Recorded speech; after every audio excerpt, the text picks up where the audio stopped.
Some men and their wives cried out against their Jewish brothers and sisters. Some of them were saying, "There are now many of us. We have many sons and daughters.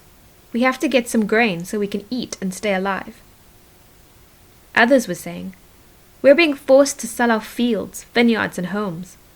We'll have to do it to buy grain. There isn't enough food for everyone."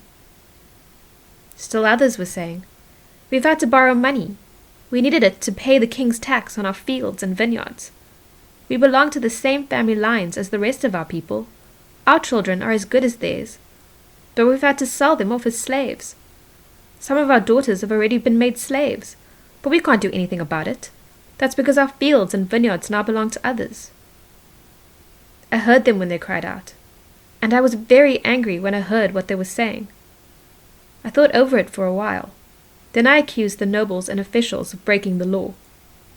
I told them, "You are charging your own people interest." So I called together a large group of people to handle the matter. I said, "Our Jewish brothers and sisters were sold to other nations. We've done everything we could to buy them back and bring them home. But look at what you are doing. You are actually selling your own people. Now we'll have to buy them back too." The people kept quiet. They couldn't think of anything to say. So I continued, "What you are doing isn't right. Shouldn't you show respect for our God? Shouldn't you live in a way that will keep our enemies from saying bad things about us? I'm lending the people money and grain. So are my relatives and my men.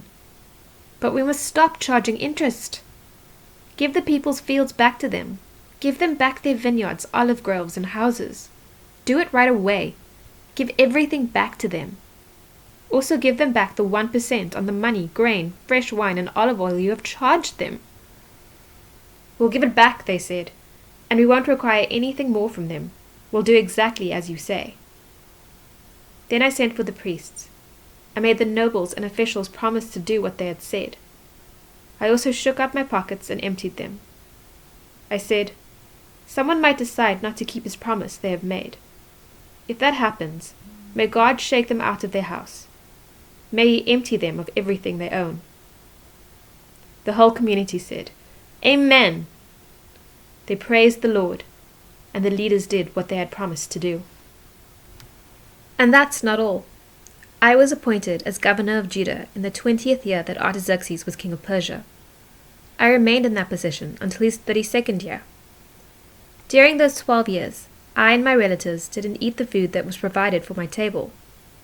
But there had been governors before me. They had put a heavy load on the people. They had taken a pound of silver from each of them. They had also taken food and wine from them.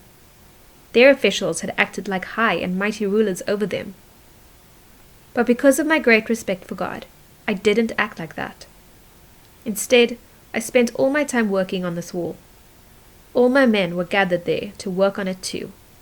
We didn't receive any land for ourselves. Many people ate at my table. They included 150 Jews and officials. They also included leaders who came to us from the nations that were around us. Each day, 1 ox, 6 of the best sheep, and some birds were prepared for me. Every 10 days, plenty of wine of all kinds was brought in as well. In spite of all that, I never asked for the food that was provided for my table.